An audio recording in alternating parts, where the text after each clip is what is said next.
Hello. Welcome, everybody, to 2026 and Archival Adventures. Something odd just happened with my Stream Deck, which was the confused look. All of the buttons are wrong. That's okay. I'll get it fixed. But how is everybody? It's been a few weeks. There we go. I don't know. Anyway. I couldn't start the year without a technical difficulty, right? Hopefully everybody can hear me. Hopefully you can all see me. Hopefully you had a good break. I know my 2 weeks off were quite good. I actually wasn't sure I would even manage to do this episode today because I hadn't prepped it. Like, I didn't do the prep work before the break, which meant Monday when I got back, I was like, oh, I need to get things ready for an episode on Wednesday. But I'm here. Let me see who all is here with me. Neogets, hello. Hannah, it is good to see you. Matt, welcome. I just noticed that your profile picture is apparently a shoe bill. Has it always been a shoe bill? I like it. Anybody else who's here lurking, welcome, welcome. Yeah, we are launching into 2026 as fast as we possibly can.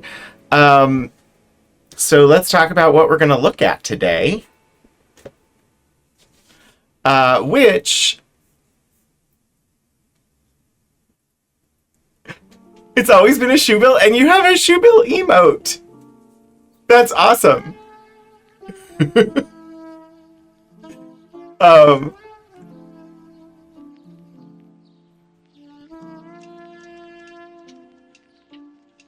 Yeah, sorry, I distracted myself. And then I lost track of where my,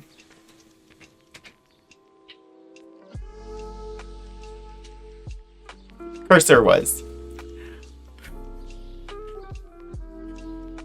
Strangeness happening. Okay, sorry.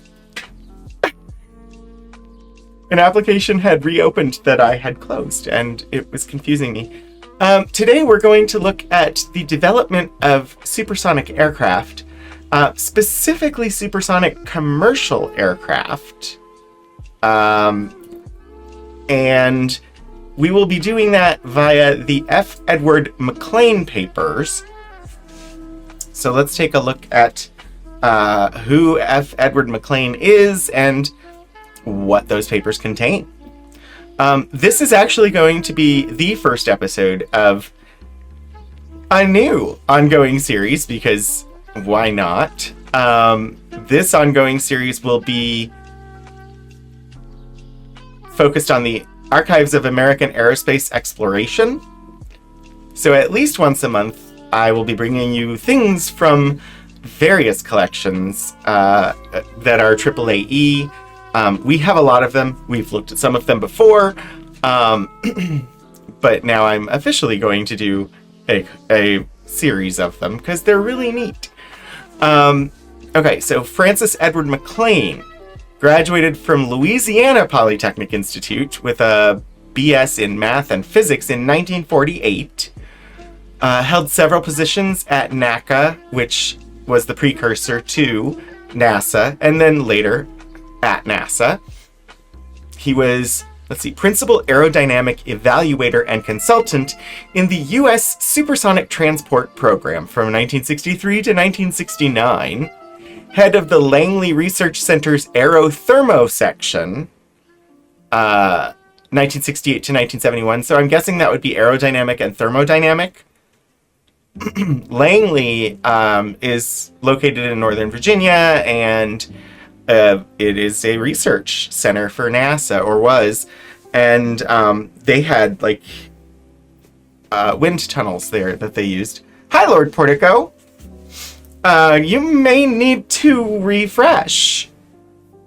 You probably can't hear me if you can't see this stream.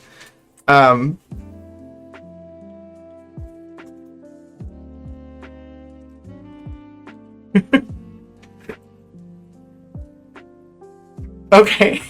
Welcome. It's good to see you. It's fine. This is fine. He was, let's see, aeronautical manager and head of the NASA Supersonic Technology Office from 74 to 78. Hi, Fluidan. Let's see, McLean was presented with patent awards in 1966 and 1968 for supersonic airplane design and is the author of Supersonic Cruise Technology.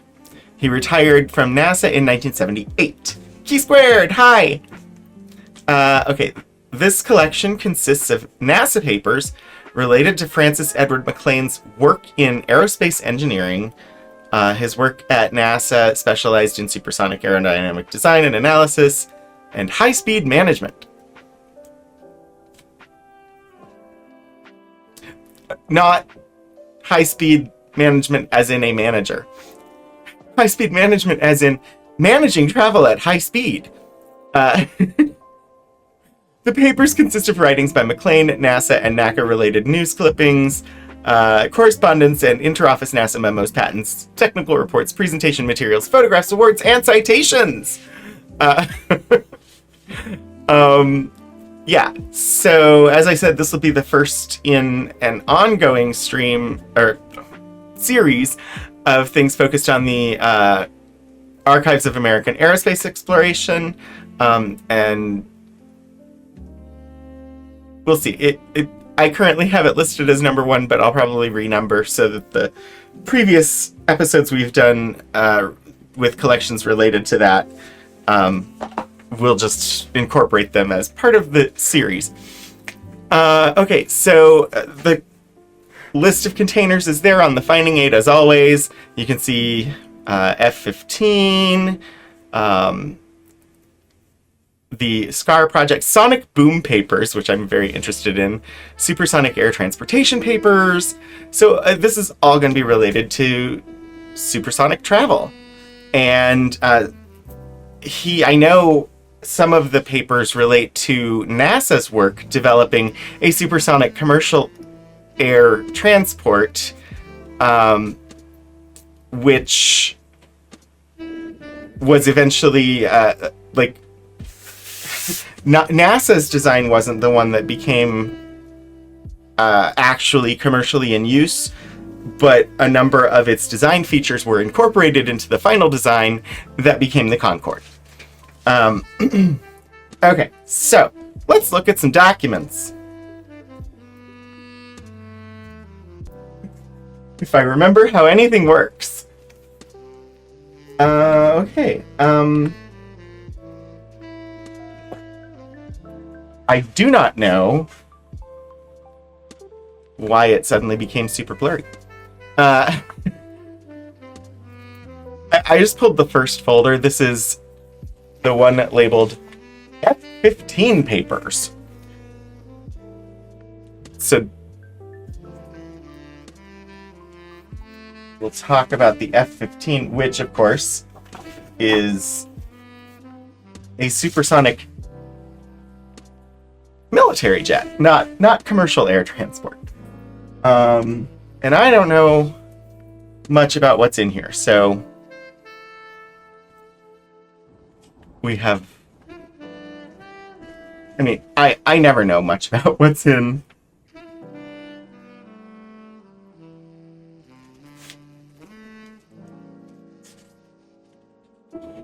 correction. I should read from there like I normally do, you know. I forgot how to do this. It's been 2 weeks. Corrections applied to wind tunnel drag levels to obtain full-scale drag levels. I don't know. There's very little context yet.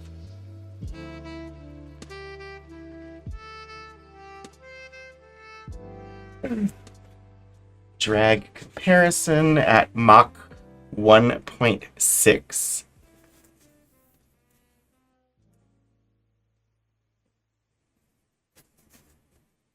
It looks like they're trying to reduce the drag. Or at least the overall curve.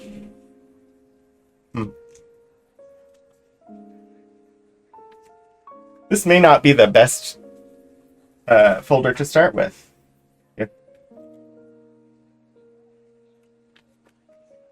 We don't get some general overview content. I'm just going to flip through and see what we have.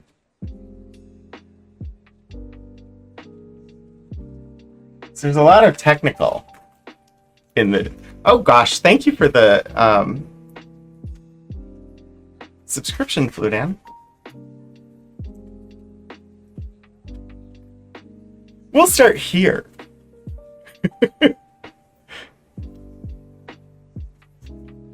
This is, let's see, who's where? I guess, is that like who's who? Shadows, thank you so much for the 3-stream streak. Okay, major discrepancy in transonic wind tunnel tests of McDonnell Douglas F-15 fighter models conducted by contractor and NASA has been resolved, with the result that no major design modifications are now contemplated for the aircraft. Large incremental drag discovered by NASA last winter was attributed to the manner in which models were supported in the wind tunnel, rather than to basic aircraft design. Minor drag problem at higher speeds remains. Okay, so this is... At least now I have some context for what this folder is about.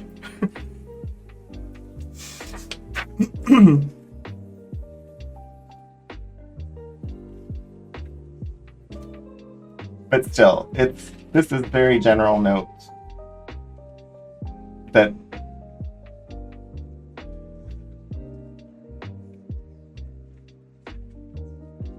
I won't spend a terrible amount of time on unless I get something that gives me context and helps me understand.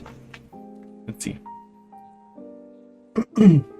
Don't understand drag because it's too high at Mach 2.2. Haven't gotten Tullahoma data from tests, 4-foot tests, or 25 counts lower. Maybe that's R, 25 counts lower than current McDonnell Douglas or SPO numbers. Should probably have Tullahoma data at supersonic speeds. Drag is 437 counts.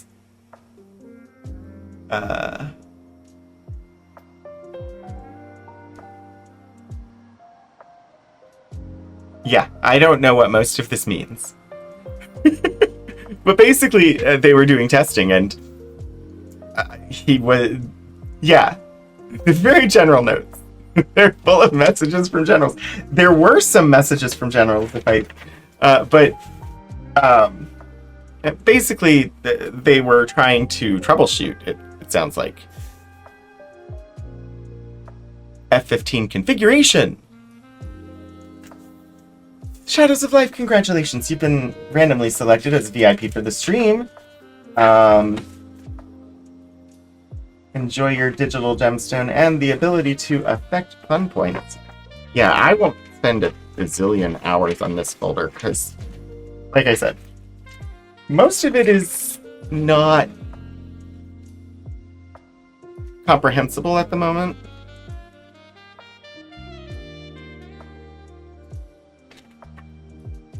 It lacks context. Ooh, that... I finally found something that might be comprehensible. For somebody who's not, like, already familiar with what's going on. F-15 Air Superiority Fighter. Design Decision Memo. Number 1180.02.02.08-241-572. Dated 30 April 1971. F-15 operational characteristics of the roll and yaw mechanical control system prepared by John Havey? There's no R there. Summary. This memo defines the roll and yaw mechanical control systems that are required to provide the pilot with consistent coordinated roll capability at all angles of attack. Simulator evaluation of the high angle of attack roll characteristics indicated that the high lateral control power available resulted in an adverse yawing motion, which caused a tendency for the roll to hesitate at moderate angles of attack and resulted in roll reversal at the higher angles of attack. Incorporation of a mechanical lateral control rudder interconnected in a lateral control authority schedule as functions of stabilizer deflection, and therefore as functions of angle of attack, provides acceptable roll performance at all angles of attack. This is achieved without requiring modulation of lateral stick input or manual rudder inputs by the pilot. That was somewhat understandable and then somewhat gobbledygook. Not really, it's just not gobbledygook, really. It's terms of practice. Like, it's subject jargon. So if you're unfamiliar, and, even if the people here are, who knows who will look at this later. Roll. What is roll?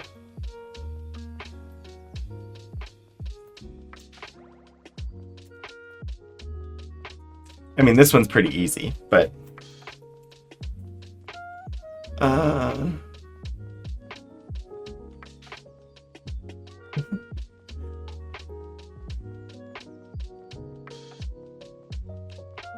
yeah, I found a page. Let me make this bigger. Oops. Helps if I have my cursor in the right spot. Like I said, I forgot how to do all this. This is from the National Air and Space Museum in Washington, D.C. Roll, pitch, and yaw. How is controlling an airplane different from controlling a car or boat? Okay, what are roll, pitch, and yaw? Imagine 3 lines running through an airplane and intersecting at right angles at the airplane's center of gravity. So I see 2 lines. Anyway, rotation around the front to back axis is called roll. So tilting left to right. Technobabble, that is probably the word that I was really trying for. And so you can see the ailerons control the roll. Rotation around the side-to-side axis is called pitch. So that's nose up, nose down, and the elevator controls the pitch. And then the yaw is rotation around the vertical axis. So yaw is just turning left to right. So roll is the tilt, yaw is left and right, and then pitch is up and down for the nose. And so when we were reading through the memo here,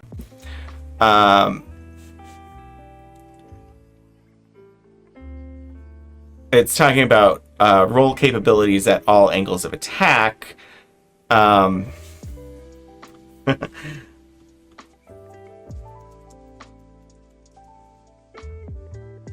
of attack is the angle between a reference line and the vector, representing the relative motion between the body and the fluid through which it's moving, which in this case would be air. So it's not an elevator pitch. Right. Not the colloquial elevator pitch. So angle of attack is important to understand this memo. I'm gonna toss. I really should share this window from a different screen. but I need it to be full screen. Okay. Wikipedia. General definition. In fluid dynamics, in aerodynamics, the angle of attack specifies the angle between the chord line of a fixed wing and the vector representing the relative motion between the aircraft and the atmosphere. So this is an airfoil, which would be a wing. And yeah. Let's see. I think there's stuff that we will get to in the collection about this too, but since a wing can have a twist, a chord line of the whole wing may not be definable, so an alternate reference of a line is simply defined. Often the chord line of the root of the wing is chosen as... Okay. This is one of the more esoteric, techno-babbly Wikipedia articles I've come across. Anyway, angle of attack is the angle relative to, looks like the horizontal plane, and it's affected by the relative wind. Anyway, it's all in like the mathematical calculation of like, how is the plane going from here to there in relation to the things around it. Okay, so high lateral control power available resulted in adverse yawing motion, and yaw was left to right, resulted in roll reversal at higher angles of attack. So higher angle, that is really, that would be somewhat problematic. If you're intending to roll one direction, roll reversal to me says you roll in the opposite direction. That would not be something you want. But apparently they corrected it.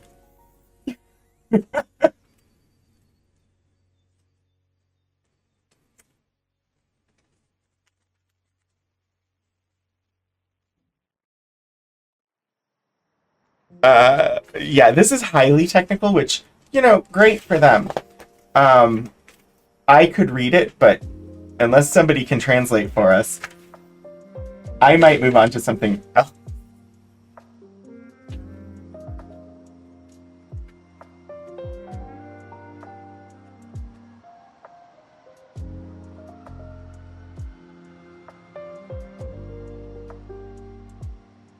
This is an interesting...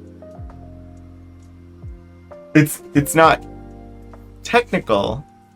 This is like human resources, but it's addressed to Neil Armstrong, Deputy Associate Director of Aeronautics at the Office of Advanced Research and Technology for NASA. Dear Neil, Mr. Francis E. McLean of Langley is interested in the assignment to the F-15 SPO, I think that's Special Projects Office, which you spoke to me about. He is highly qualified for the position, as indicated in the attached resume. If you agree to the appointment, it is suggested that you ask Brigadier General Benjamin N. Bellis's office to arrange with Mr. McLean a date for Mr. McLean to visit the SPO, to meet General Bellis, and to work out details of the assignment. Mr. McLean understands that the major purpose of the assignment is to effect better communication between the SPO and NASA. In his role as NASA representative, he will be privileged to attend SPO meetings, visit F-15... Privileged to attend meetings. Visit F-15 contractors and spend time as necessary back at Langley at headquarters and other NASA centers. It looks like a 4-month assignment. Written by Edward Cartwright. So, like, the most interesting part of this is that it was addressed to Neil Armstrong, but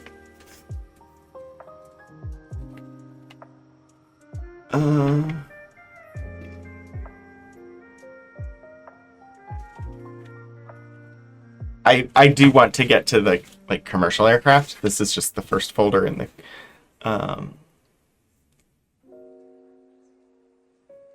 I hope you will accept this desktop model of our GE21 variable cycle engine for an advanced supersonic transport application.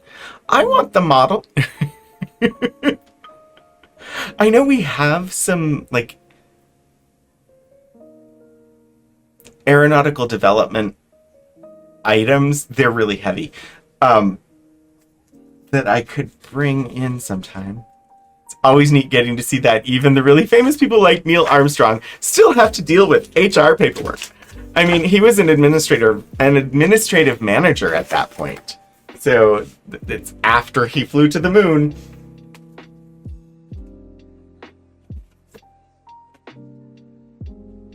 And if you do see, like, on the Finding Aid topics that you specifically want me to get to, let me know. I don't think they really do things like this anymore, and it's kind of sad. Like, I know they're cheesy, but F-15 Eagle, first flight. This certificate was carried on the first flight of the U.S. Air Force Air Superiority Fighter. 0821 Pacific Daylight Time, 27 July, 1972. Presented to Francis E. McLean. Like, he wasn't on the flight, but this piece of paper was.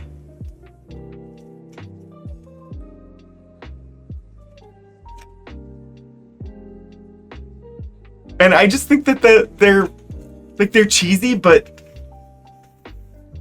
it's also kind of cool.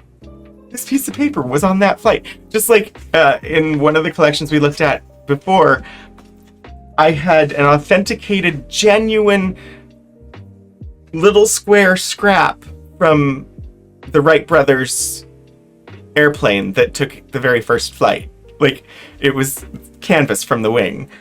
And it was just on like a citation or award that had been given to somebody. And it was like, this is really cool. This is a piece of the Wright brothers plane. That's in one of the previous streams where we saw that, and we just ran across it. Didn't know it was there. Citation to F. Edward McLean, who has made a significant contribution in the national interest by participation in the evaluation of industry proposals for the development of the United States supersonic transport. The appraisal of these technical proposals was a difficult and complex task requiring initiative, good judgment, and extra effort. Your contribution to this endeavor helped notably in the achievement of this important assignment. From 1967. There's a couple of these. One from 64. Resume. Hello. Focus. Special Service Award for Exceptional Service to Francis E. McLean for application of fundamental near-field technology to the reduction of sonic boom overpressures for very large supersonic aircraft. Okay, this is another jargon term. Near field. Hello, Wikipedia. Thank you for giving me basic definitions of things. It feels like something that I should know, but I realize I've never looked it up. Near and far field. The near field and far field are regions of the electromagnetic field around an object, such as a transmitting antenna, or the result of radiation scattering off an object.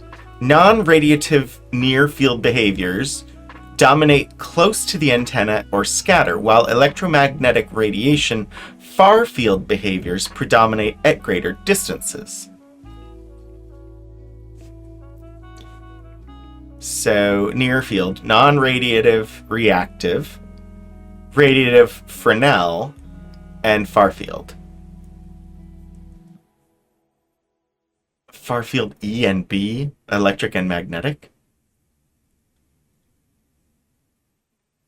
I'm trying to learn about near field, though. The boundary between the near field and far field regions is only vaguely defined, and it depends on the dominant wavelength emitted by the source and the size of the radiating... Okay, refers to places nearby the antenna conductors or inside any polarizable media surrounding it, where the generation and emission of electromagnetic waves can be interfered with while the field lines remain electrically attached to the antenna. Hence, absorption of radiation in the near field by adjacent conducting objects detectably affects the loading on the signal generator, the transmitter.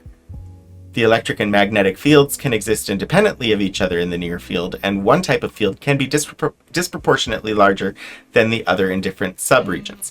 Okay, so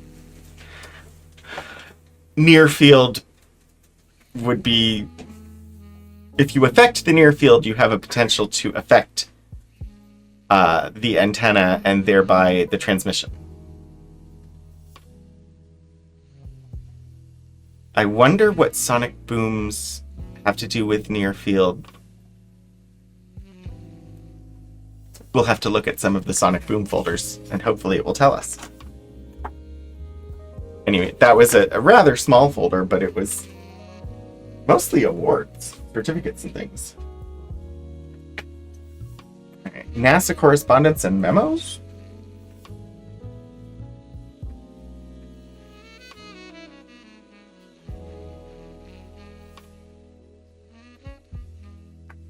Dear Mr. McLean, I wish to convey my personal National Supersonic Transport Program through the participation in the Phase 2A design evaluations. Okay. So he was evaluating supersonic transport design.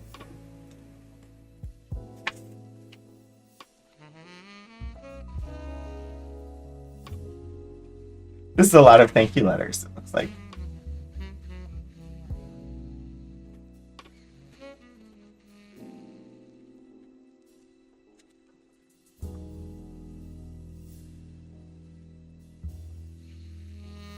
Well, we can come back to that if we decide we want to, but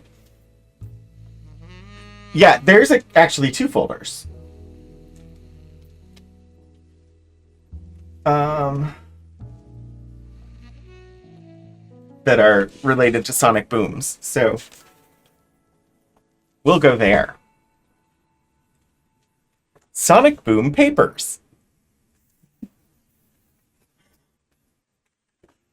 So descriptive.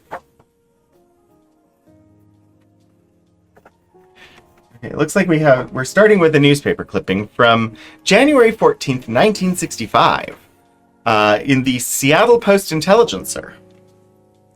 Space Agency aims to lower sonic boom by Everett Clark. Hey! Sorry. We have Everett Clark's papers here too, or at least some of Everett Clark's papers. New York Times. So this is published in the Seattle Post-Intelligencer, but originally written for the New York Times. Okay. Hampton, Virginia, January 13. Space Agency engineers revealed today that for the first time there is hope of a significant reduction in the sonic booms expected from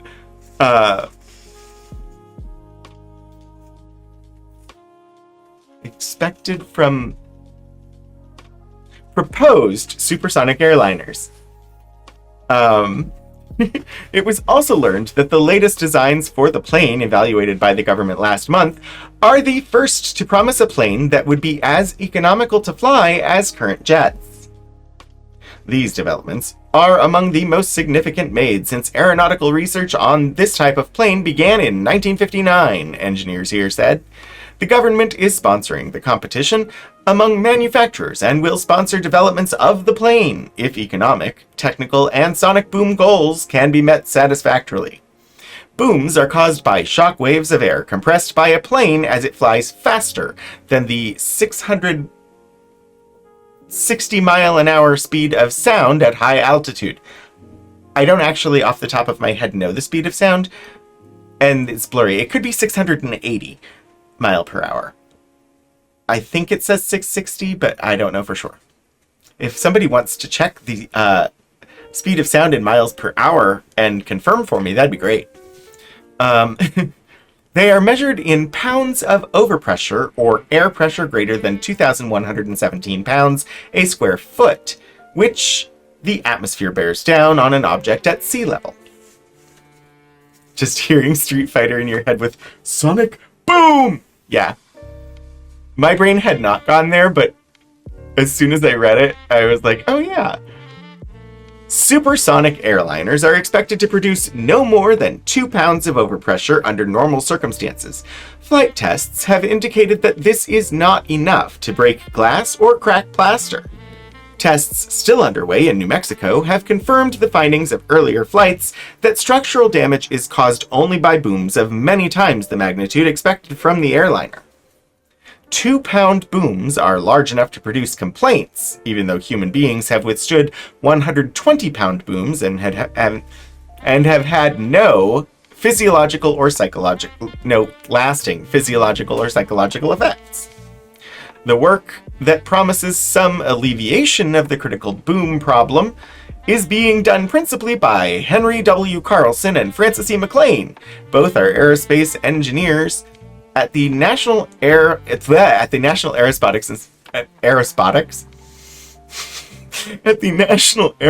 and Space Administration's Langley Research Center here. The realization came only a few weeks ago that the boom from a plane the size and shape of a supersonic airliner would not, as expected, be proportionately larger than the booms from smaller fighter planes, about which a great deal is known. The hope is that relatively minor changes in design, increasing the diameter of the plane's body at a particular point, for example, might bring still further decreases in the boom.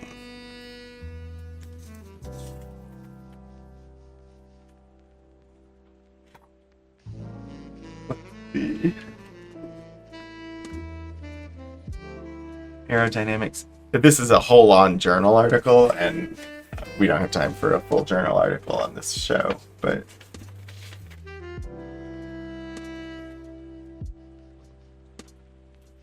this is an interesting approach to newspaper clipping.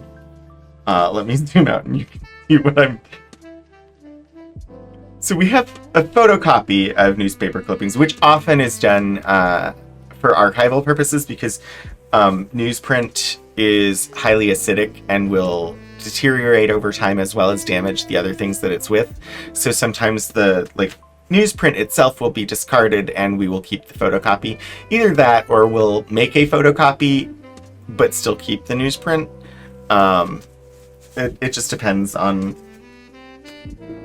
who's processing it, when they processed it, etc., etc. What I'm not certain of is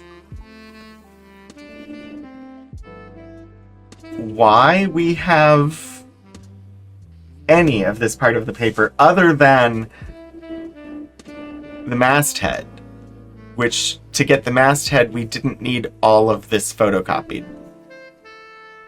It's the Wall Street Journal from May 20th, 1965. New design may ease supersonic airliners' sonic boom problem.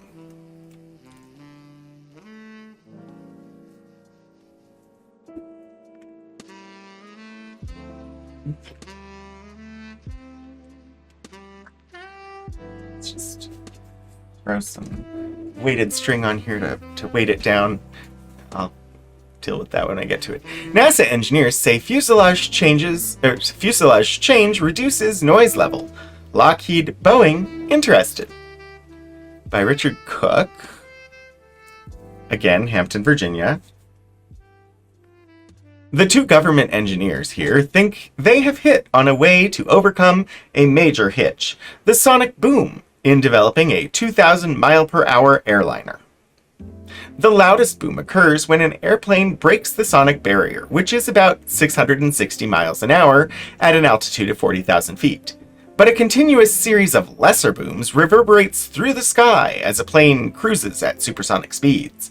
On the ground, the effect of the booms can be shattering to both human nerves and the windows of buildings. Some aerospace researchers have been fearful that the boom problem might seriously restrict the operation of the supersonic transport, commonly known as the SST. The government engineers, Harry Carlson and Francis E. McLean of the National Aeronautics and Space Administration, believe the problem can be solved by a change in the proposed design for the fuselage of the SST, working with a 4-inch stainless steel model in a wind tunnel at NASA's Langley Research Center.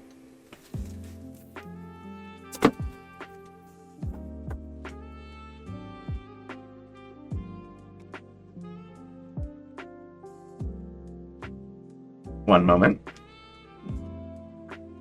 I just have to find it. I have pictures.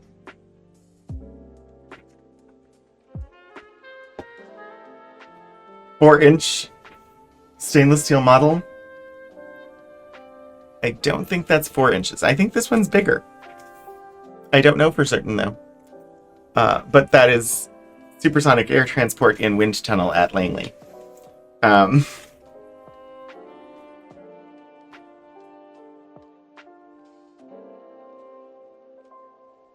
lost my spot.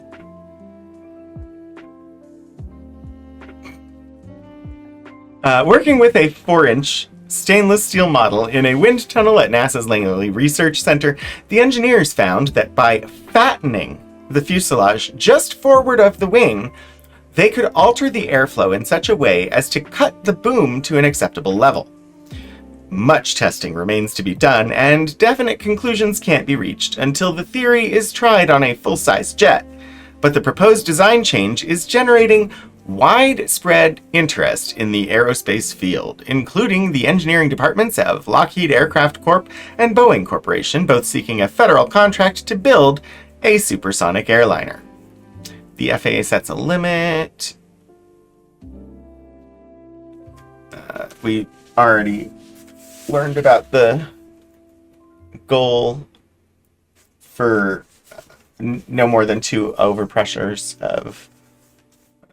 Okay, so the NASA engineers say wind tunnel tests show their SST design would produce a pressure increase of 1.3 pounds, which would mean the resulting boom would be well within the limits of tolerability established by the FAA. While the new design would not achieve a comparable reduction in pressure when the SST is cruising along at 1,600 to 2,000 miles an hour, at 70,000 feet or 1,600 to 2,000 miles an hour at 70,000 feet or more, it would still keep the cruising boom within acceptable levels. Fattening the SST fuselage forward of the wing might well bring other benefits beside diminished sonic booms. NASA engineers Carlson and McLean say it would help the lift of the plane and might permit room for more seats. Present SST designs provide for 200 to 250 seats. Interesting. I'm gonna move on from this article and keep poking at the sonic boom analysis stuff. But yeah, I have a folder of some photographs here.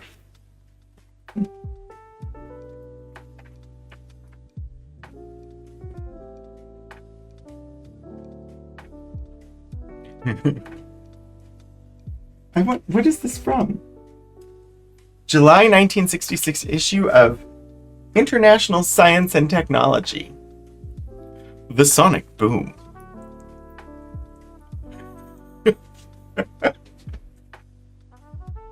I just noticed the graffiti on the article. So this is McLean. This is whose papers we're looking at.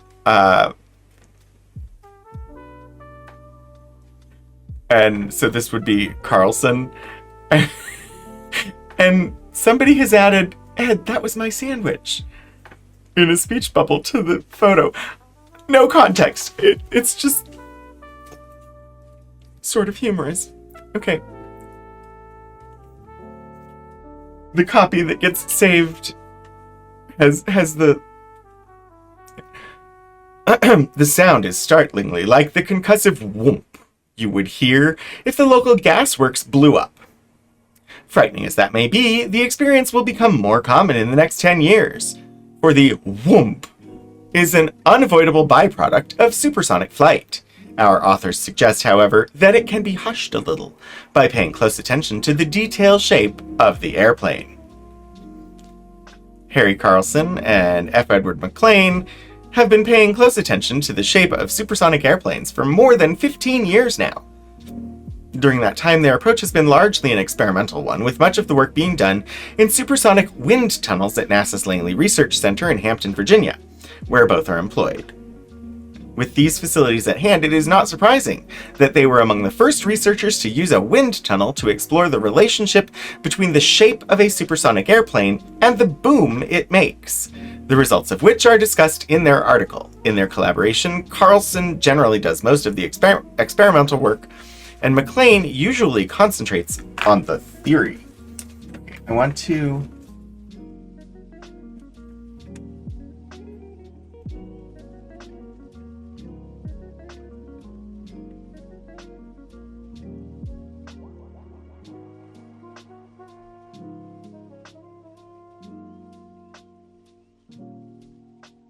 Yeah, it's a long article, so I'm not going to spend a ton of time on it.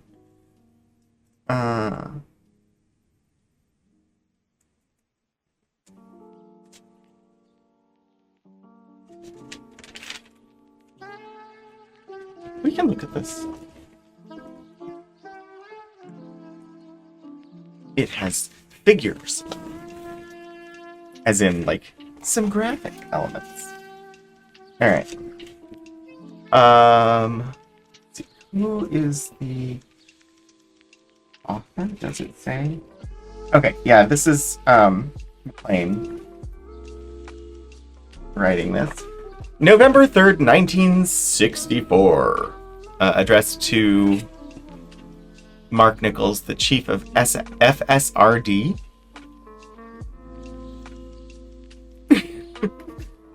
Let's see. Okay, so the title of this is Possible Sonic Boom Reductions Through Use of Configurations with a Gradual Approach to Asymptomatic Far-Field Conditions.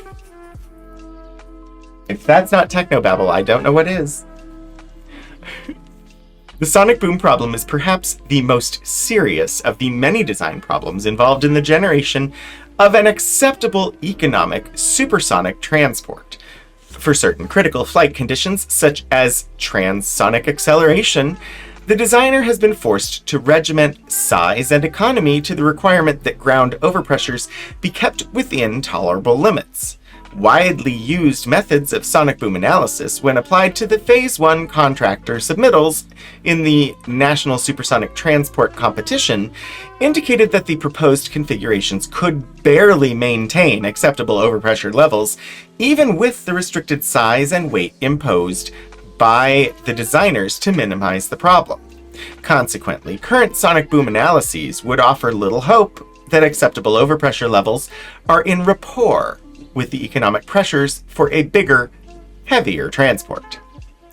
Since in some respects there appears to be an almost direct relationship between sonic boom and the future of the supersonic transport, the supersonic mechanics section has attempted to consider all facets relating to the configuration effects on probable sonic boom overpressure levels. The purpose of this memorandum is to briefly describe one facet of this investigation, which shows some promise of lifting the boom barrier.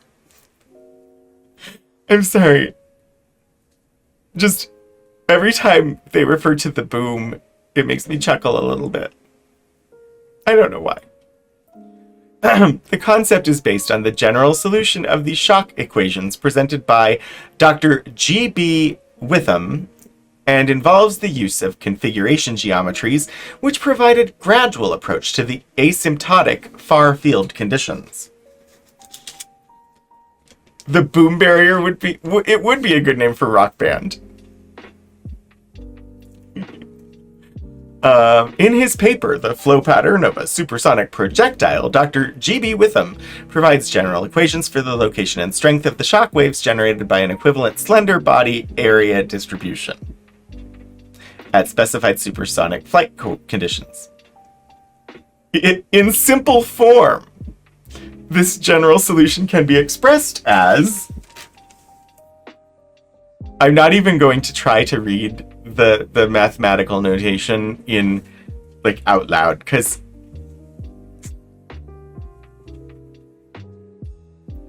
actually I probably could. Delta P over P equals C times F of A sub E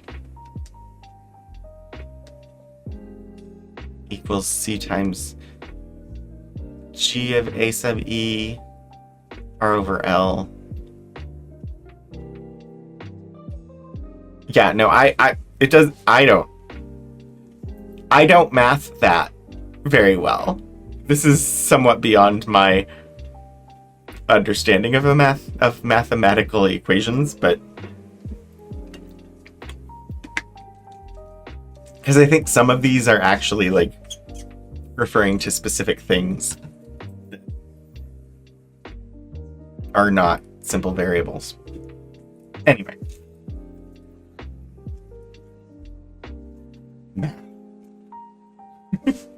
I don't mind math, it's just that higher level calculation beyond like the algebraic stuff, it was never taught to me, so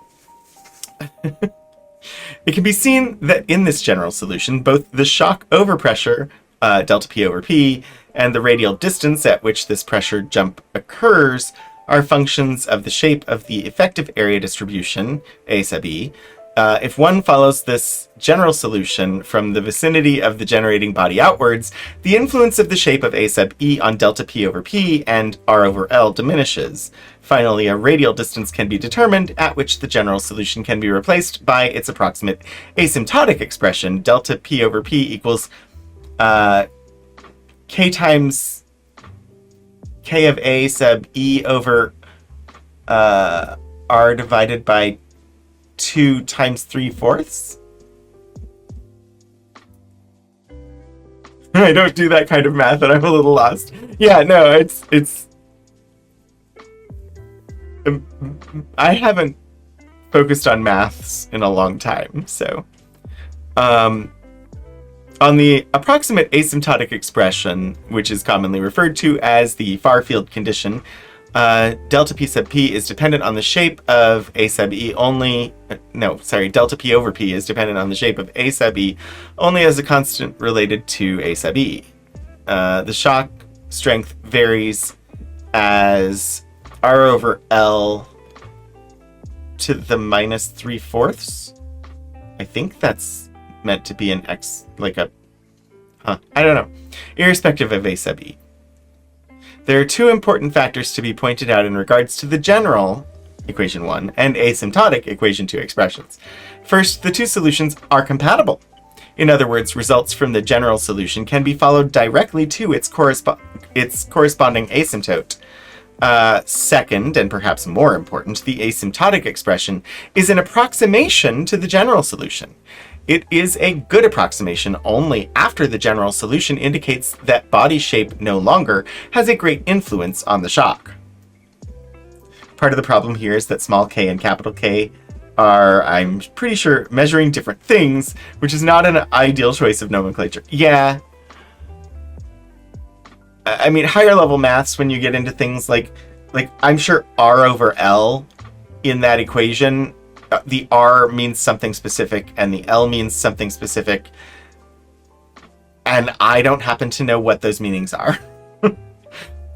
Like, those are variables, but they are standard variables. So, general solution. Yeah. Let's see. For the operating altitudes of current and proposed supersonic airplanes, it has generally been assumed that the far field asymptotic expression applies equally to all configuration arrangements and operating conditions. Thus, most sonic boom research has been devoted to means of achieving lower asymptotic levels and the overpressure characteristics of given configurations have been judged strictly on an asymptotic basis. From this research has evolved a lower bound sonic boom asymptote, which is commonly used as a standard of comparison. Okay. The current status of the supersonic transport asymptotic boom overpressures the current status of the supersonic transport asymptotic boom overpressure levels are compared with the lower bound asymptotic solution in Figure 1 for a critical transonic acceleration phase of flight. M equals 1.414. The assumed lift condition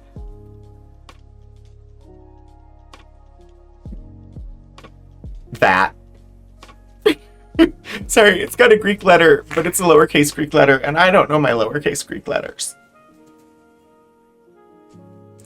The assumed lift condition is consistent with the trend to increased size and weight, and the assumed body length, L, of 230 feet, is in the range of interest. The altitude range 36,000 to 44,000 feet is desirable from an engine consideration.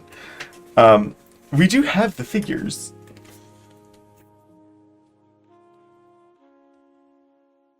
Let's see. Okay, supersonic transport, sonic boom status, asymptotic considerations, transonic acceleration, that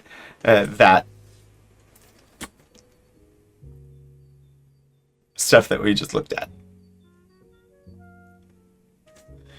So, contractor submittals are in this range up here. Oh, we're getting advertisements. But they've already started, and I'm just going to keep going. Contractor submittals up here. The SCAT 15F, which we haven't looked at yet, but that was the model developed by NASA. And then the lower bound asymptote.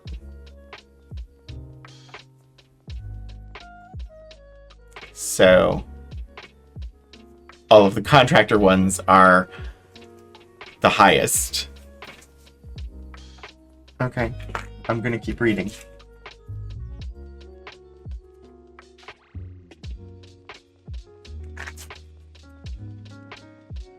This is a short paper, and I want to know what it says. Some of it I understand, the maths I don't understand.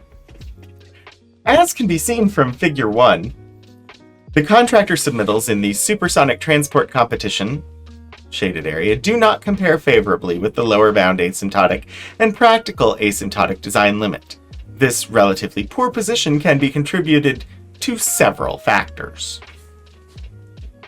First, the relatively lower levels of the SCAT 15F notwithstanding, there has been a reluctance to design towards the lower bound because of the theoretical requirement of increased bluntness of the effective area distribution. Performance penalties associated with the increased bluntness appear to be prohibitive. Furthermore, as indicated on the figure, even a reasonably close approach to the lower bound would not significantly reduce the overpressure below the arbitrary level of 2 pounds per square foot, considered to be acceptable. I like the little dig in there. Like, this is an analysis paper, but it has a little dig at the FAA in there with noting that the level of 2 pounds per square inch is arbitrary. But they don't really have a reason for picking that. The other approach has been to increase engine capacity to enable acceleration of higher altitudes. Unfortunately, this approach is akin to trying to paddle up Niagara Falls, since a given weight at higher altitude increases the contribution of lift to the asymptotic levels. It's slightly over my head, but it's okay. It would appear from the results of Figure 1 and other analyses that the asymptotic approach to sonic boom design leads only to the conclusion that no substantial reductions in overpressure levels can be achieved. Consequently, the present author has studied the general shock equation to consider the manner in which various configurations approach the far-field asymptotic conditions and the degree of approximation involved in assuming asymptotic compliance a priori for all flight conditions. This research has led to further considerations of how the approach to far-field conditions can be delayed to distances beyond the anticipated operating altitudes of large supersonic aircraft to the transport family. The results of this study have been most encouraging and indicate the possibility, at least, that design procedures can be developed which will substantially reduce the sonic boom overpressure levels.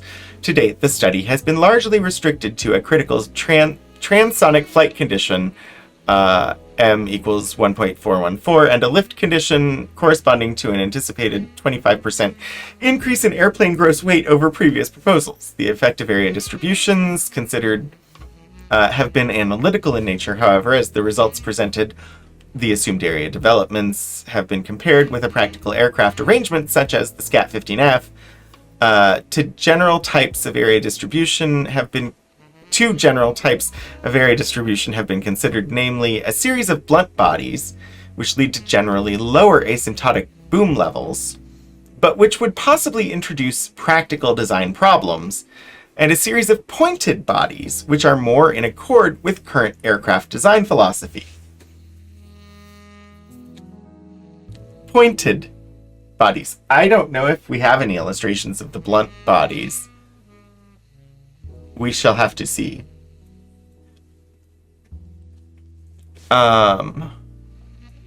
Figure 2. Ooh. Nope.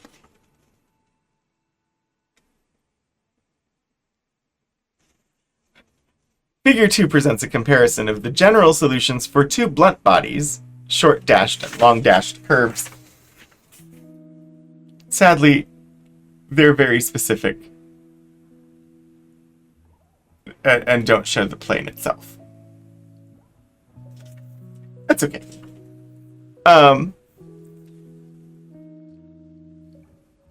That's not what they're designed for. Let's see. Compared with the asymptotic lower bound solution, figure illustrations illustrates graphically the powerful influence of the shape of the effective area distribution on the manner in which the general solution approaches the asymptote. For the two area solutions shown at the bottom of the figure, the asymptotic solution would be a very poor approximation to the shock strength, except at extreme distances from the body. Almost there. Also, the interesting anomaly arises that although increased bluntness reduces the asymptotic overpressure level, it speeds up the approach to the asymptote. For example, the lower bound area distribution has an asymptotic shock strength level some 12% below that of the more pointed linear area distribution. However, at a distance of approximately 150 body lengths, the linear area distribution has reached an overpressure level of only 60% of the lower bound asymptote. This is quite important since the more pointed area distribution best fits the current transport design concepts as indicated by the superimposed SCAT-15 area distribution. It can be seen that for the desirable acceleration altitudes of a 230-foot aircraft, cross-hatched region in the center of the figure, anyway, that the asymptotic solutions are not acceptable approximations to the probable shock strength. A similar solution is shown for a series of pointed bodies in figure 3. It's just more of the graphs.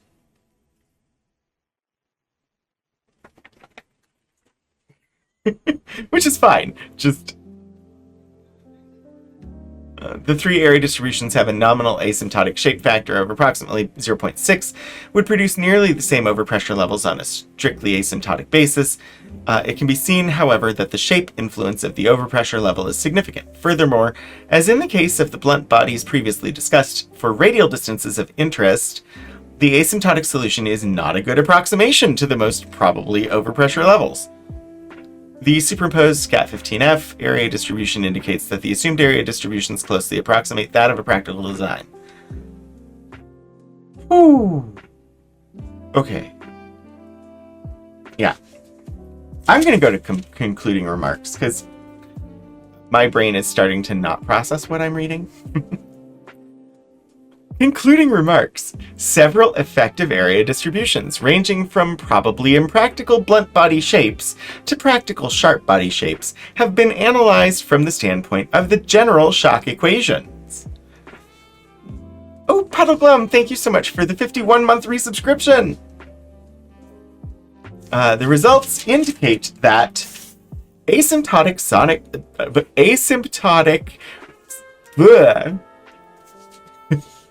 Sorry.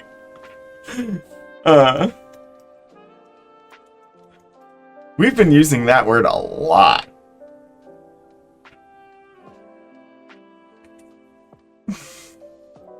Asymptotic. Coming into consideration as a variable approaches a limit, usually infinity. Okay. Asymptotic sonic boom analyses... no.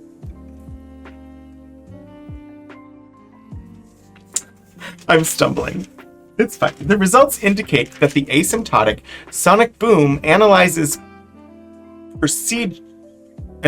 procedures are not applicable a priori to all configuration geometries and flight conditions. Furthermore, the present analysis indicates that design procedures can be found which will provide configuration geometries which have a very gradual approach to asymptotic far-field conditions. It appears possible, at least, that the characteristics of gradual approach to asymptotic conditions can be used to reduce the sonic boom overpressure substantially below the levels which would have previously been considered possible. Whew. I mean... the best I can say is that from that I understand it might be possible to make the sonic booms not as bad. And he seems to really know a lot about this topic. That's the best I can do. I do think it's really interesting, but I lack some of the technical knowledge needed to fully understand what I just read. Which is fine.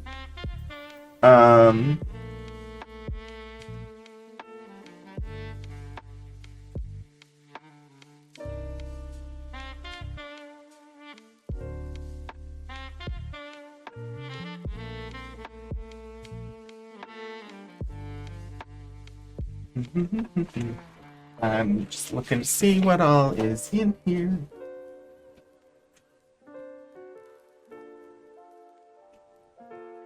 Aircraft design technology meeting. That's what we just read.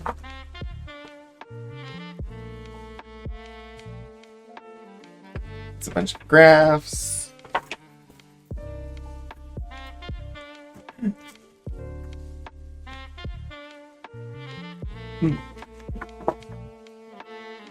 We already saw that. Okay. I'm going to go to the other Sonic Boom folder, which is substantially thicker. This one is... let's see. It says Sonic Boom Proposal Presentation Materials. Hey, that sounds fun. That sounds much more interesting. Big boom. March 28th, 1978. Published in The Star. Unfortunately, I do not know which Star. There are multiple publications that are called The Star. But that's fine. The US is secretly developing an SST that beats the Concorde. The United States is quietly reviving plans to build its own supersonic passenger plane. One that's bigger, better, faster, cheaper, safer, and quieter than the controversial Concorde. The nearly silent Good Neighbor SST could be in the skies as soon as the 1990s. Congress scrapped a program for developing an American SST in 1971. I don't think it counts as secretly when it's in a headline. Agreed. Let's see. Congress scrapped a program for developing an American SST in 1971. But Tom Cole, spokesman for the Boeing Aircraft Company, said this week, quote, much of the technology of that project is being put to good use. The designing of a second-generation SST, unquote.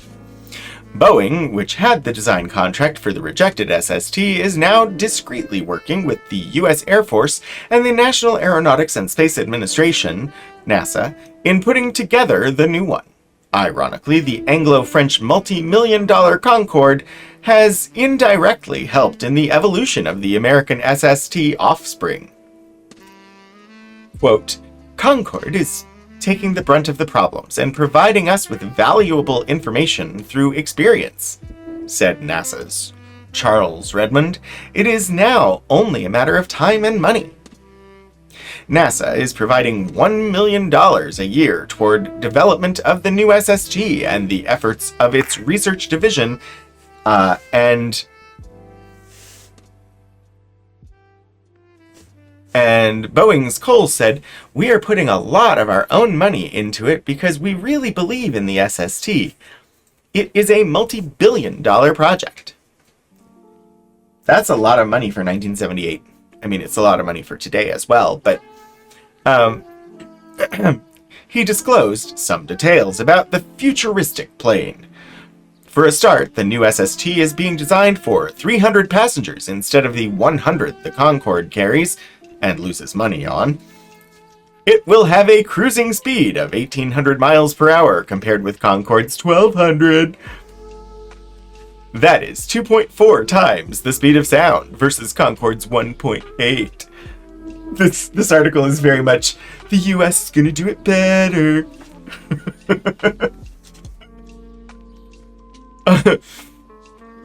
But the speed and greater range, around 5,000 miles, will not be achieved at the expense of the environment, Cole said. That's why it is called the Good Neighbor SST, he said. In order to make a bigger and faster plane, we are using titanium as well as lighter composite materials. Concorde uses mainly aluminum, which limits its speed. Titanium, he said, can withstand the higher temperature generated by the friction from the improved SST's velocity. This will allow our plane to go those extra 600 miles per hour, he said. Boeing's Supersonic project has been shrouded in secrecy because of the congressional ban on SSTs and to protect it from rivals. All we're left with since 1971 is paying off all the canceled contracts, said Alex Garvis of the Federal Aviation Administration.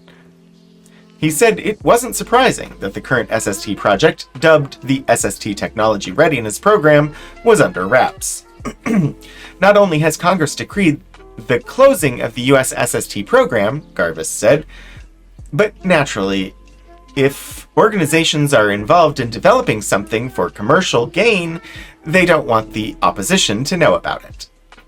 Anti-SST protesters, who unsuccessfully fought Concorde's landing at New York's Kennedy Airport, say they would battle this latest project. Brian Levinson, who leads the 2,000-member Concorde Alert program or protest movement, said, "We won't put up with even more SSTs coming in on our doorstep. You just can't run airplanes of tomorrow into airports of yesterday." Interesting. Okay.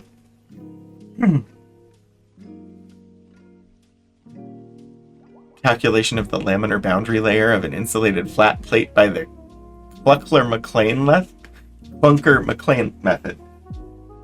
This appears to just be the cover and not the actual article. So, okay. But we now have a lovely photograph NASA low-speed model in Langley 30 by 60-foot tunnel.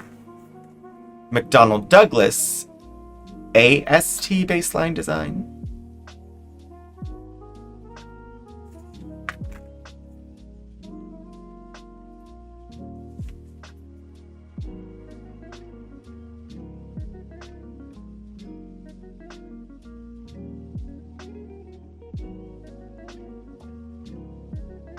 Couple more design options here.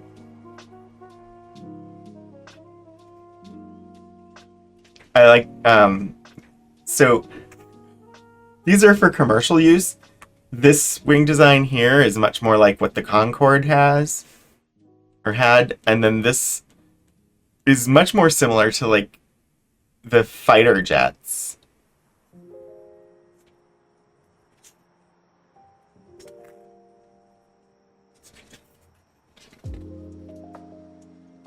Advanced procedures for noise reduction. Increased glide slope. Increased thrust during ground roll, called ground attenuation. Auto throttle. Auto flaps. Acceleration / altitude optimization and trades. 2-position landing gear. Optimum center of gravity. Inlet choking and decelerating approach.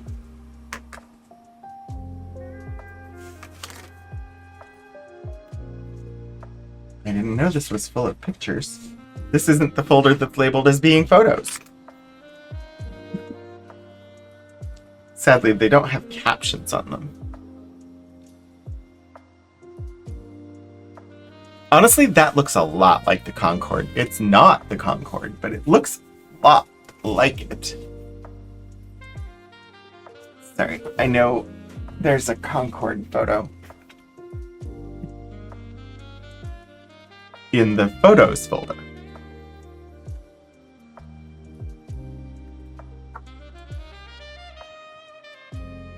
It's actually a postcard. But so this is the Concorde. The actual, as far as I know, the only commercial supersonic plane to ever be built and put into service. As far as I know, the others never really became a thing. And then the Concorde, I mean, it ran for a long time. Russia had one too, but it was garbage. And I know the Concorde, it had one major, like, crash, but it continued operating after that for a while. It lost money. Its only competitor was the Tupolev Tu-144 that carried passengers from November 77 until a May 1978 crash, while a potential competitor, the Boeing 2707, was canceled in 1971 before any prototypes were built. The Soviet one apparently was only in service for a couple of months, Key Squared.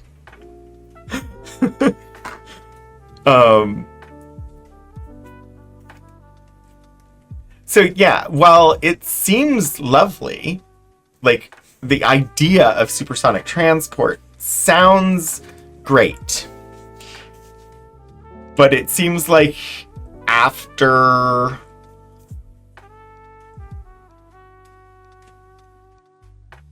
like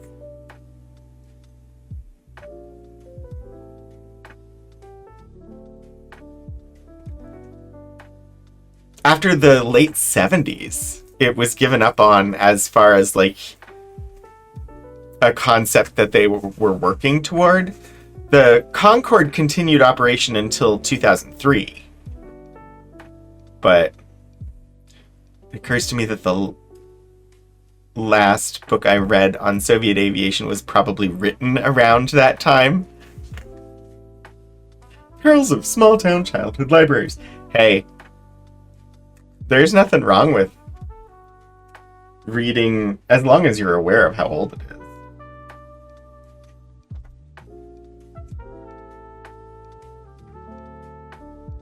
I mean, we read lots of old stuff here, you know?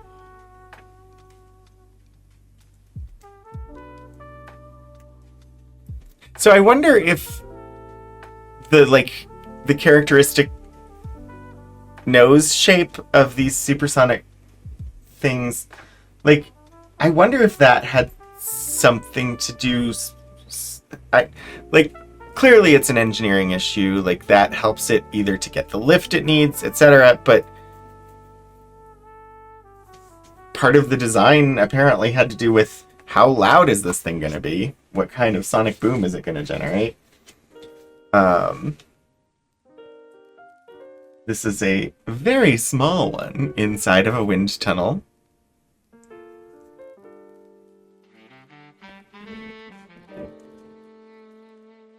I'm pretty sure in one of the other collections I have a lot of information on the wind tunnels themselves.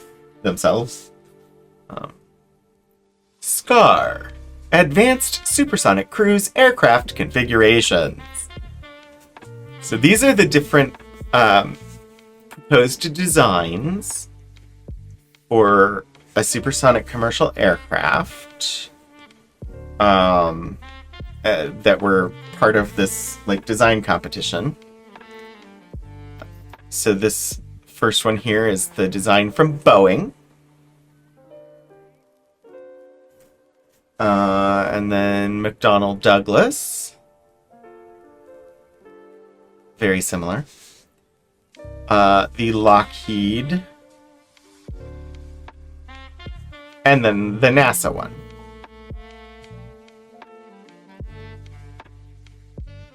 They're all really similar. In look, at least. The general shape is sort of uniform, it seems.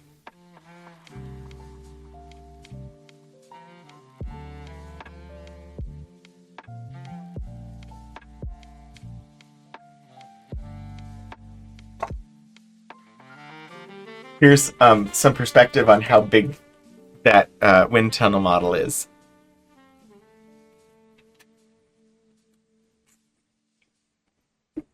That's not a full scale one, but it is definitely a big model. That's no 4-inch model.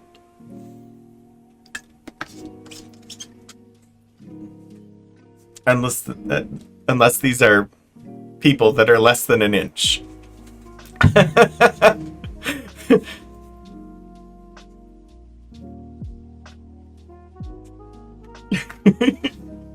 I don't know if you've all seen the movie Hidden Figures, but there are those are people, yeah. My shadows. In the movie Hidden Figures, there's at least one scene or two scenes inside of a test facility that's similar to this, and a lot of the stuff in that movie, in fact most of the stuff in that movie, is portrayed as being at the Langley Research Center. So at the same facility where this stuff was happening. Blended family concept.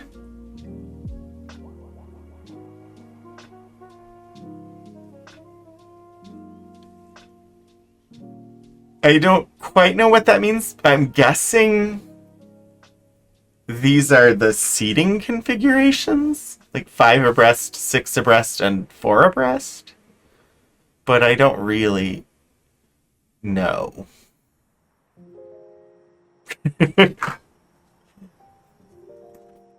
This one's unique and interesting.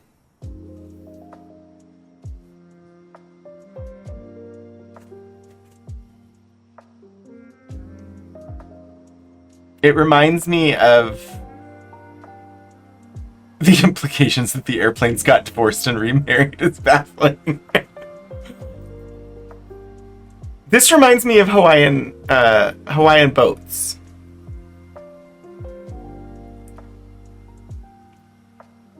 Clearly the cockpit is in the left fuselage, but this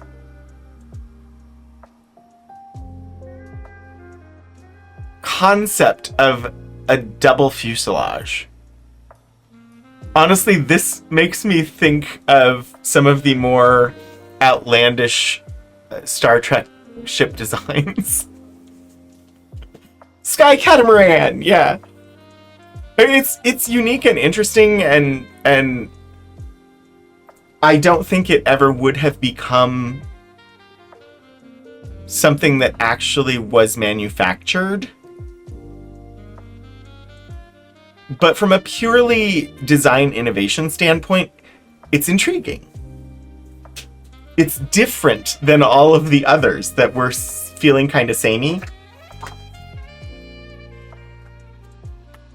So at least from that perspective, it's neat. I think this is the Boeing design. Seen like top down. Scar nozzle suppressor reverser design. So now we're getting into like the parts. Suppressor hardware. The Rolls-Royce spin rig. Scar AST application. GE anechoic test chamber. I know how to say the word. I don't know what anechoic means off the top of my head. This is at another NASA facility. This is a wind tunnel, the 40x80 wind tunnel in Ames, Iowa. Soundless. Thank you, Shadows. HS-125 test aircraft, acoustically treated shroud, and selected jet suppressor. So this is all like, how can we make this thing quieter? What does it say? Oh. I don't know what it says. It's in Cyrillic. So maybe that's the Tupolev? Because actually, yeah, I don't really know what it says. I don't know, like,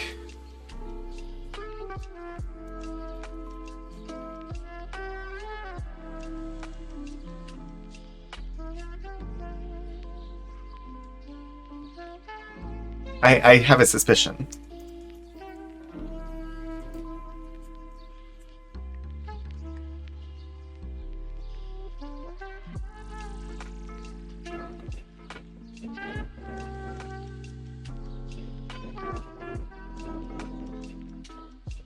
Yep. It says Aeroflot, which is, and is, are they still in operation? It's a major, like, Russian airline. I think they're still in operation, Aeroflot. It's funny that, like, I had to look it up, but I just saw the Cyrillic lettering, and I was like, wait, I think that says Aeroflot. I don't read Cyrillic lettering, but I knew what it was anyway, apparently. Supersonic cruise aircraft models.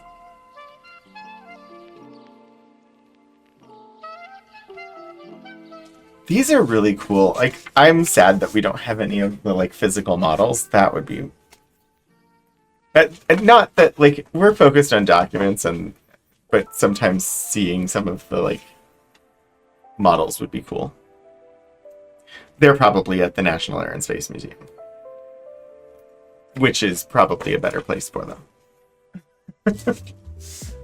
Oh, hello, focus.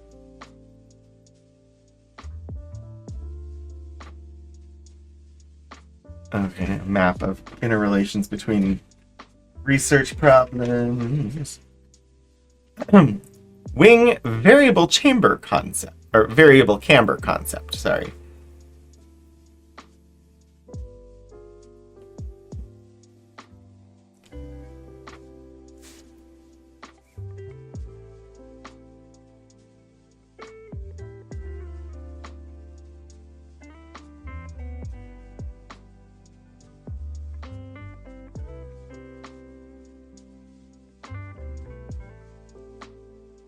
Camber is defined as the convexity of the curve of an aerofoil from the leading edge to the trailing edge.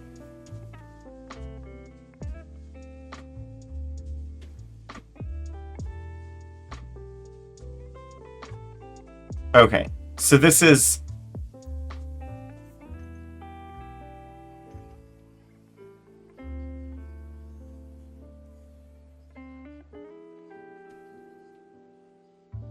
interesting. Basically, this makes sense. So the camber is going to be the difference in shape between the top of the wing and the bottom of the wing. And you want that. Ultimately, you want the air going over the top of the wing to go faster than the air that's going under the wing.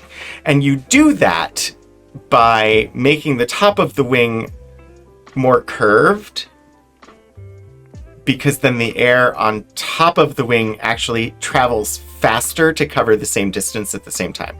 Anyway, because it goes up and over, and the stuff below it just goes straight through. Ultimately, the air on the top is going faster, and that means you lift. And so this is changing the shape of the wing. And so supersonic flight, you're going really fast and you want to reduce drag. They're actually like more of a straight wing as far as I think this is the back end. Transonic flight has a little bit more of a curve there, but then low speed, it's really far down, which makes sense if you look at regular aircraft and the flaps and slats and how they function. When you're coming in for a landing, if you ever sit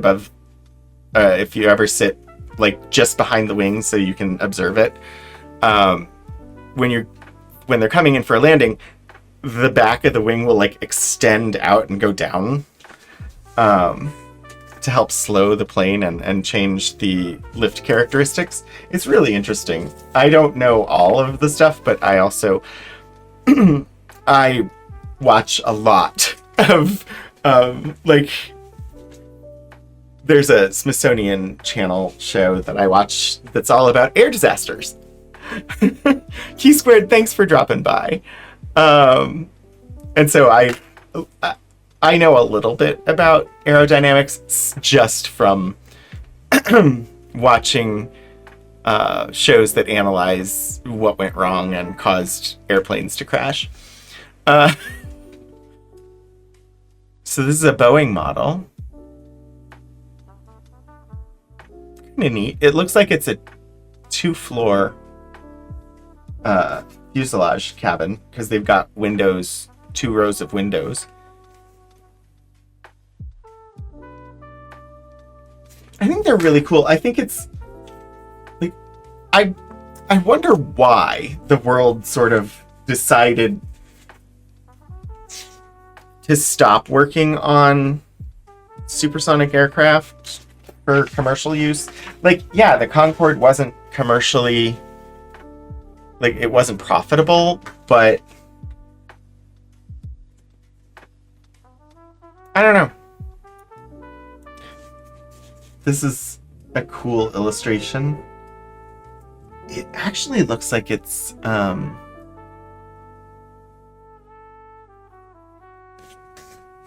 like most of it is smooth. Right here, these windows have a little depth to them, and I'm not sure why. I'm not even sure that they do. Yeah, no, they have some texture. Anyway, that's a cool illustration. Some of this I wish that there were more captions. There's no captions.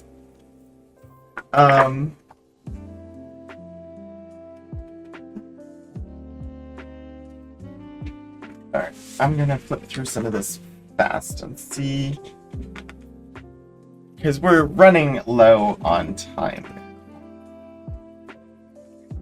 Oh, this one's cool.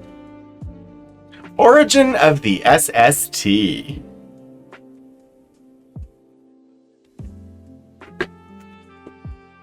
Okay. 1. Start with a long, straight cylinder. Good for passengers, manufacturers, airlines, et al. Remember the Connie seat problem. And we'll all be fine. What is the Connie seat problem? I assume it's referring to the seats on the Concorde.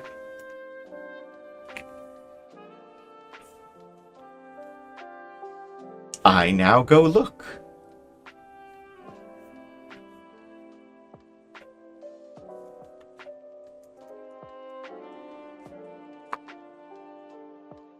Narrow fuselage permitting 4 abreast for 92 to 128.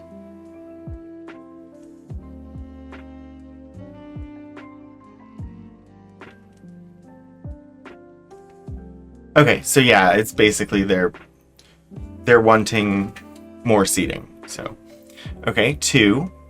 Make real pointy. Remember to get front part out of the way to see good for landing. I love how non-technical this is. Because we looked at that paper earlier, that analysis earlier, and it was so technical. Just from the design of this, it's much less formal, and I love this. Make real pointy. Remember to get front part out of the way to see good for landing. Oh, that's why. That's why. The tip that angled down was so that the pilots could see.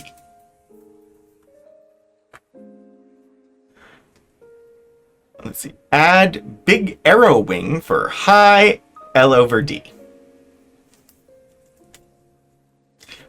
Keep leading edge sharp so we don't have to de-ice.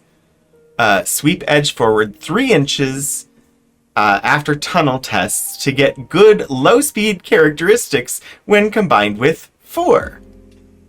Make it very pointy, like really pointy, my dude. Yeah.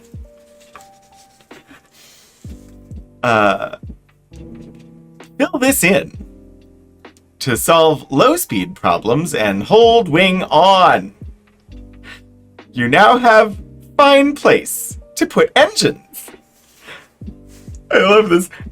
And hold the wing on. Like, you want the arrow wing so that you get to go fast. But then you need to fill it in at the back so the wing doesn't fall off. And to help it perform better at lower speeds. But mostly so the wing doesn't fall off.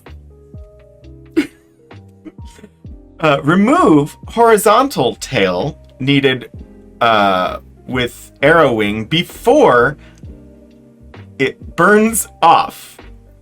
Put up in front as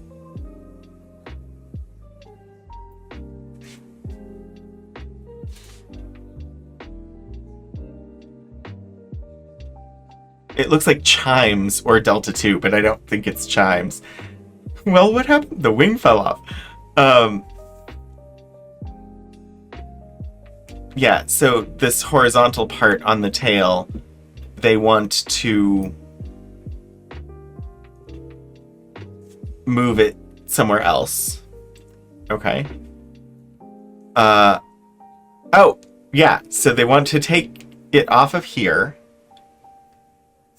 and put it here. Old horizontal tail is now fixed canard.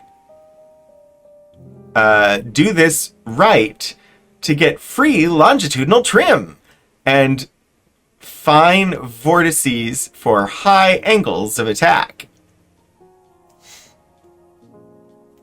Where's number 7? Oh. Put on lots of HP. That doesn't mean hit points. It means horsepower.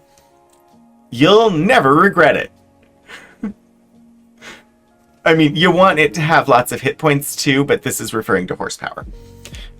8. Add large vertical tail. So airlines can rent out advertising space. Should make much money. I'm sure the tail is for more than advertising space, but I love the humor. This was from Lockheed.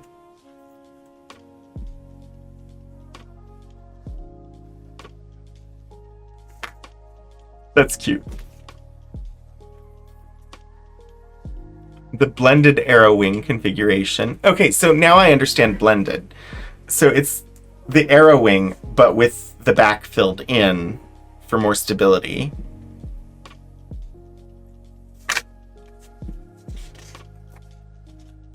Artist's concept of the McDonnell Douglas Advanced Supersonic Transport.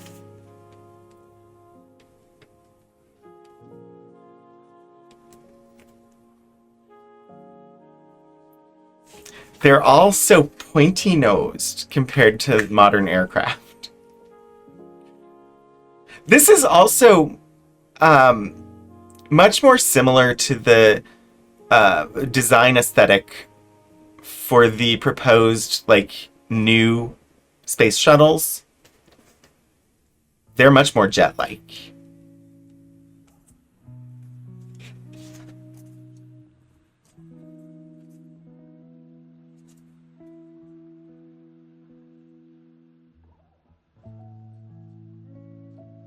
I love it. It just says USA Supersonic.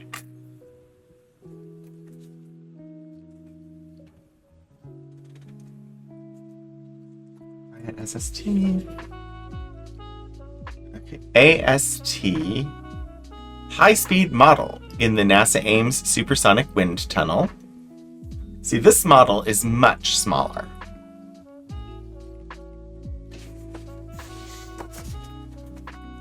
Looks like this is labeled. I want to see if there's more than one. There are.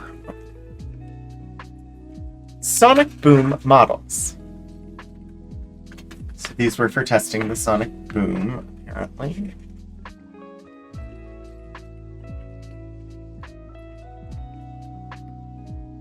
This is the 4-inch model.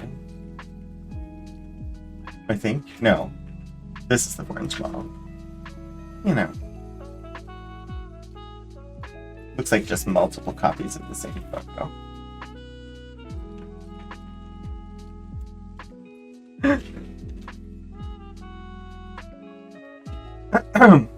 The SST is here! Dulles Airport, May 24th, 1976. They've got 2 Concords there in front of the concourse. This one is British Airways, this one is Air France.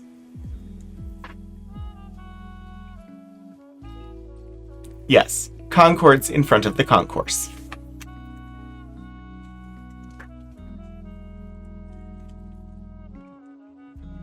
The Concorde Concourse. Of course. AST high-speed model in production, or in assembly.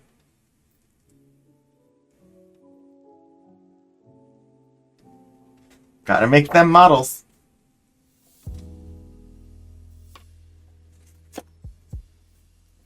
Emissions.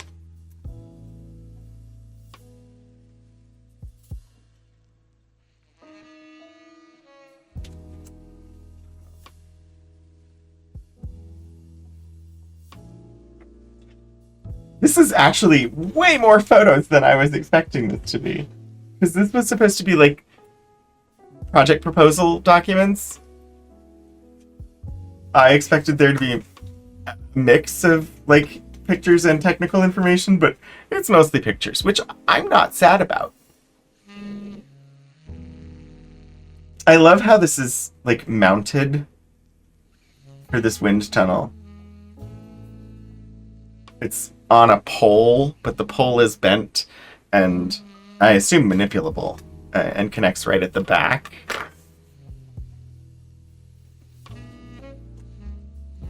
This is cool.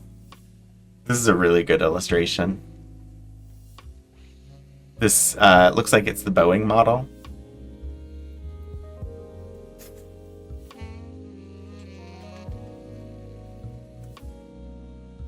Supersonic transports. Advanced technology.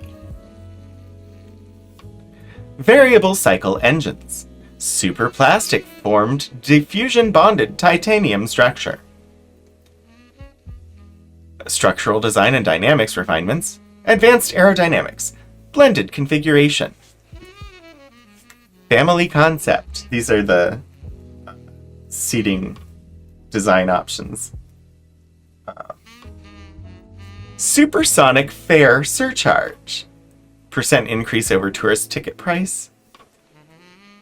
For 200 seats. Okay, so these are... Yeah. It's percent increases. Based on the number of seats and whatnot. Okay. Flight profile data.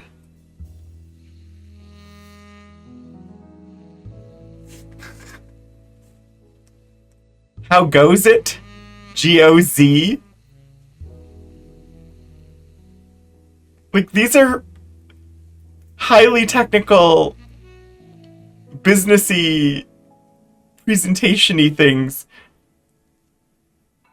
And they have little bits of informality and humor, and I love it.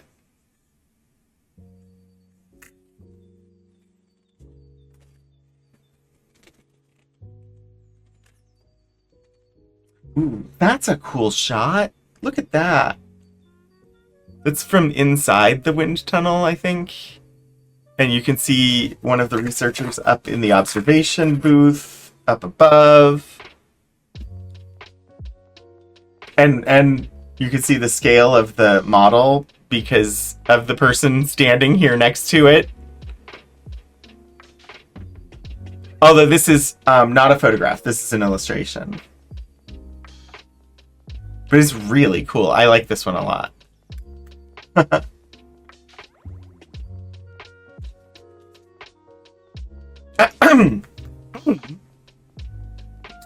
I'm gonna zoom out and you'll see the title of this and know why I reacted that way. Sex jet study approach. Okay. I don't think it means what my brain initially said it meant, but... Sex jet. For all those trying to join the Mile High Club?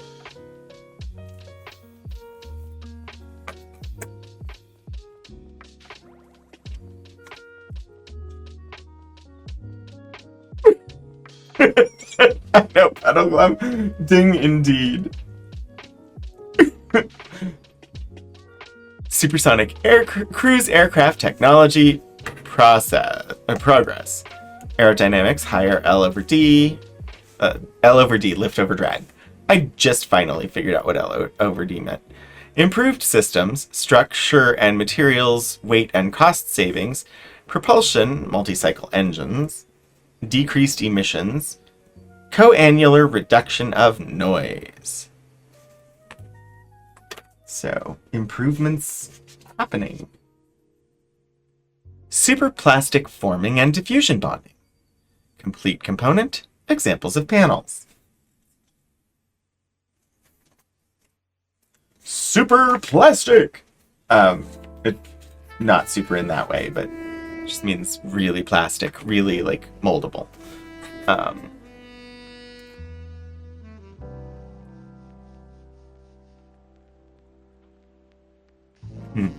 These are... I love it. Okay, area distribution for wave drag calculations. Twin body. Equal packs single body. Wave drag decreases as effective length increases. That twin body airplane is just really ooh, twin boom fighter. Status report. Sadly, it's all technobabble to me, but it appears to be about the twin body plane. Executive jet.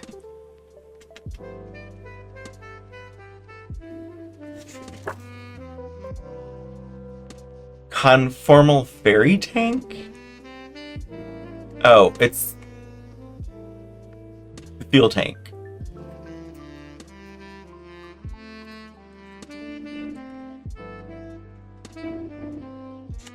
Huh. Okay. Multiple fuselage supersonic configurations. Potential. Significant volume increase with no aerodynamic penalty. Improved aerodynamics for constrained volume. Low sonic boom designs. Okay, so they had actual, like, reasons for going that way. Typical cross sections. Oh, so if military use versus if passenger use. Conformal ferry tank. Configuration stuff. Like, I'm flipping through really fast because it's really cool and I want to see it all, but there's never enough time and we're actually at time, and so I have to be ending. And anyway, I think it's cool. I hope you had fun. I know that I enjoyed exploring, but we're gonna have to end it there for our first stream of 2026, our first archival adventures of 2026. I am, as always, Rogan27, aka Anthony Wright de Hernandez, Community Collections Archivist here at Virginia Tech. I want to thank my mods, Hannah and Lord Portico, for being here today. We can revisit this box if you think there's more for us to poke through. And resubscription, thank you, Puddleglum. And of course, we've been having music by Lo-Fi Girl. I'll poke through it and see how much more there is. And if so, then I'll just put it for like the next of our AEEE streams. Because we're going to do more. We have a lot of collections for the AEEE, which is American... I will never remember what AEEE actually stands for. American Aerospace... Anyway, they're a bunch of aerospace collections. I'll get it eventually. But let me see where we will raid today. And then I can let you all head out.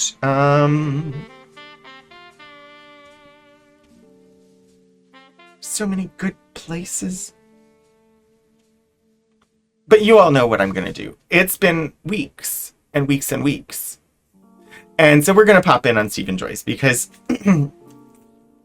we love Stephen. Stephen pops in and watches the stream often, and it's been a while. So I invite you to join me